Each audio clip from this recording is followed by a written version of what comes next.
Hey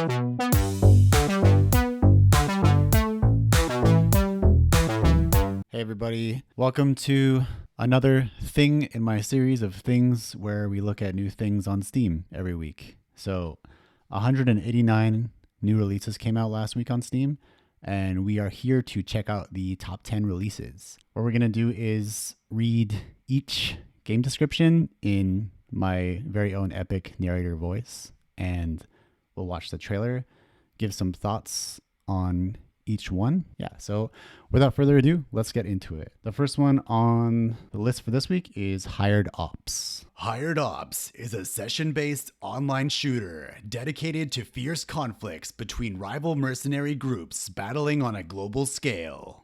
I feel like I'm watching one of those training videos that you see like before you go rockets, like airstrikes, paintballing and or other devices. Go-kart racing or something, where they try to make it like extra cool and receiving valuable rewards. to tell you about like the safety features of what you're about to do. But in in this video, they didn't even bother to like put in any background music. It's literally just somebody going through the menus and the narrator just explaining what's going on. Let's move on to the next one. We have Hobo Tough Life. It would be a tough life living as a hobo. Hobo Tough Life is an urban survival role-playing game where you play as a homeless person. Play alone or team up in online co-op. Explore the streets of Praslov. Scavenge for food and supplies. Beg, steal, and do whatever else it takes to survive the forthcoming winter. This is kind of cool, but it feels kind of sad too, because I'm sure there are a lot of people really living like this.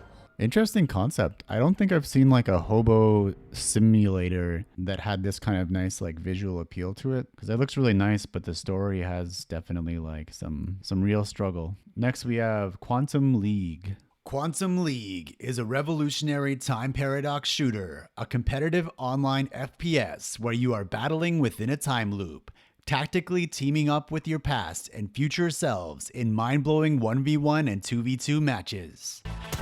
This kind of has like a little bit Fortnite-y graphics. I kind of just want to be like, wait for it, wait for it. It's the guy from Fortnite! I'm pretty intrigued to see like how this actually plays. It looked pretty interesting from that trailer, but it's hard to wrap your head around like how you actually play and take advantage of the time looping stuff. On to the next one, Sword and Fairy. This game is only available in Chinese. Google Translate, work your magic. Legend of Sword and Fairy is a domestic standalone Chinese role-playing computer game produced by Daewoo Information. This work is the first work in the Legend of Sword and Fairy series, and the theme is fates. The story is based on the ancient Chinese legends of fairy gods, demons, men, and ghosts, with martial arts and fairy tales as the theme, and fate is the main axis.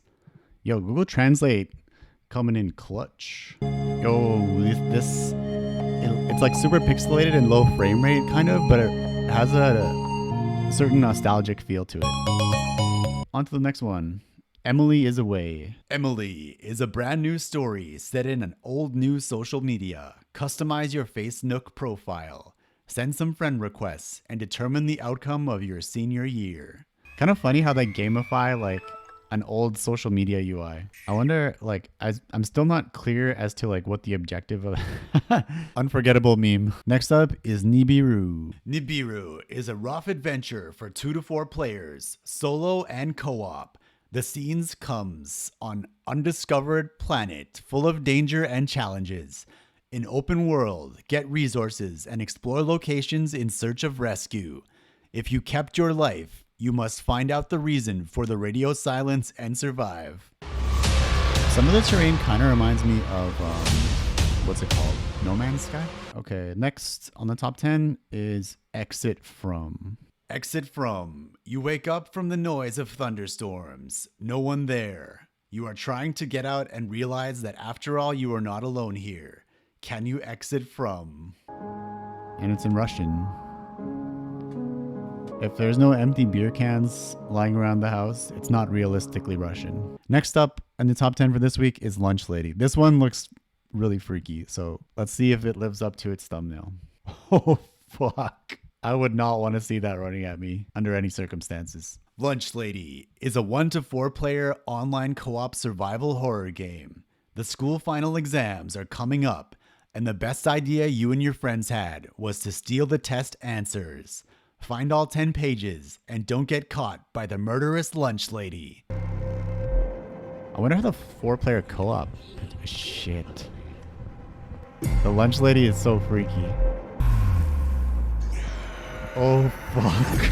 Oh, shit. Oh, my God. Bravo to whoever designed this Lunch Lady. That looks freaky as fuck. All right, next up on the top 10 is Voxel Tycoon. Voxel Tycoon, a management sim set in the infinite voxel world. Mine resources and process them into goods on your custom factories.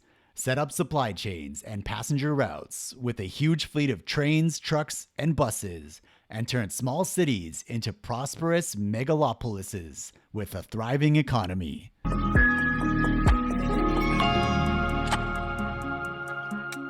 This has such a nice, clean look. I think, I'm not super into Tycoon games, like I said, but I think I would give this one a try. Last one on the top 10 this week is Wordle. Wordle is a puzzle game. Find words by moving the mouse among the presented letters. Yeah, this is totally like Boggle, and just with a slightly different UI. Almost the same UI, actually. Oh, I see. But you have to make a specific word with the blank spaces on the bottom of the screen. Okay, that was it for the top 10 of the week. Hope you enjoyed that.